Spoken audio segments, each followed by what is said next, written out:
that Bola Ahmed Tinubu is about taking action over the sudden release of the final date and judgment. The judges are well equipped with the evidences Peter Obi has brought before them. It is obvious that he who laughs last laughs best. When Bola Ahmed Tinubu and APC outrightly told Peter Obi and his legal team, including Labour Party, that they should go to court if they are not happy over the outcome of the last presidential election, they felt Peter Obi would probably not go to court. They felt that Peter Obi does not have all it takes. They felt Peter Obi does not have the rudiments and documents to prove to the fact that he outrightly won that election. They said it out of mere guess. They never knew that Peter Obi could dig hard and go so far. Now, look at the exposures. Bola Ahmed Tinubu and the APC has now seen means of pleading with Peter Obi. The question is, why are you now pleading? Since you outrightly told that prominent politician that he should go to court. Now he has been in court and he has proven beyond that with the witnesses and all documents he has brought to court. What is now your next step is to plead that the court should probably grant you peace, and you are now extending hands of fellowship to Peter Obi. Peter Obi has stated a time with that number. There's nothing going to stop him from reclaiming his mandate. As a matter of fact, he has proven with documents that he has presented to the court. A lot of persons are not even acquainted and aware of the documents Peter Obi has presented so far. Peter Obi has indicted Bola Ahmed Tinubu by showing the court the dual nomination form of Kashim Shettima. Peter Obi has indicted Bola Ahmed Tinubu and Kashim Shettima by proving to the fact that they submitted their documents lately before the deadline. Peter Obi has exposed INEC in court by stating the fact that INEC, uploaded 18,888 blood results on the IRF. All the documents that were correlated are not matching with party agents' documents. From EC8A documents that is within the archive of INEC is not correlating with other documents. That is where INEC ought to be questioned. A lot of persons are waiting for the final judgment. And as a matter of fact, the court has stated it outrightly that they are going to give their judgment by evidences that has been brought to them. They are not going to give their judgment technically. So it is now obvious that Bola Ahmed Tinubu and APC, they don't have any evidence again. After listening to their final address, all they could do was to plead to the court not to see Abuja as the 36th state. They started pleading. The question Peter Obi's legal team is asking, how on earth did INEC, led by Professor Mahmood Yakub, went ahead to announce a result without a particular candidate from this political party winning an aggregate vote of 25%?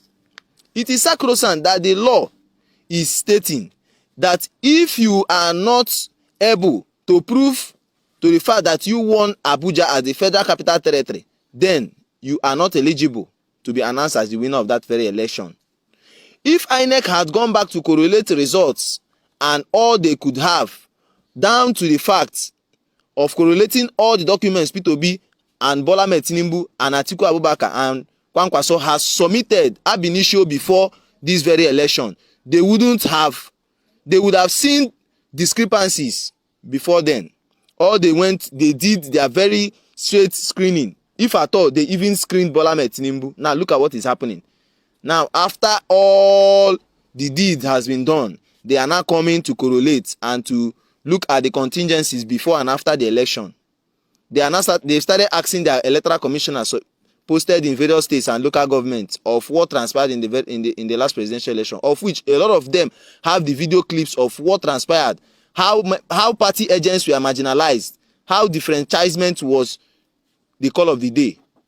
Irrespective of all these facts, it was also alleged on that very day in Lagos State, a lot of persons were so disenfranchised, they were not allowed to exercise their franchise.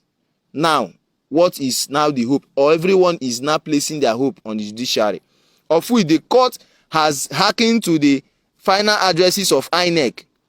The court has also listened to the final addresses of Bola Ahmed Tinubu and Kashim Shettima. And the court has subsequently held back the final judgment and has stated with all proofs they are taking their very good time to look at the documents that have been submitted so far. A lot of persons are not aware and acquainted with the release date that the court has stated that they are going to have their sittings, because ab initio they have adjourned that sitting till this date.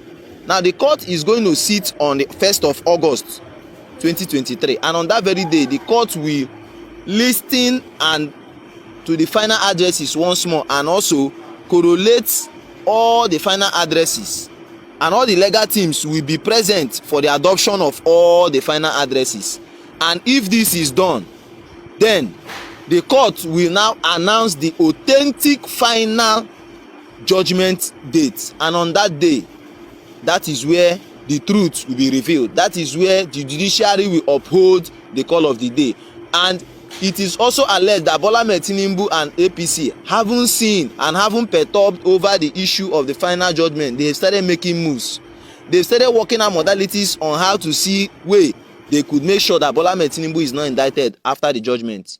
That is a very good lesson for P2B's legal team to go into action strictly with the documents they have in their archive. They should start releasing them and presenting them to the court, probably in the next sitting being 1st of August, so that the justices, the 5-man panel of court led by Justice Arona, will begin to see those documents, so that Bola Ahmed Tinubu and APC will not have any room to even plead or to adjourn the case.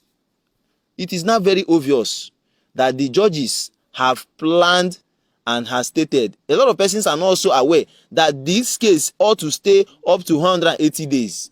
And if the final judgment is given and P2B is not perturbed, or P2B is not happy with the final judgment, P2B can further head to Supreme Court, which is the Apex Court and the final court. React on the comment section. What is your take over all this that has transpired? And what is your take over what is really happening? I advise P2B's legal team appropriately, and the exact thing they need to do to make sure that the power returns back to the mandate of the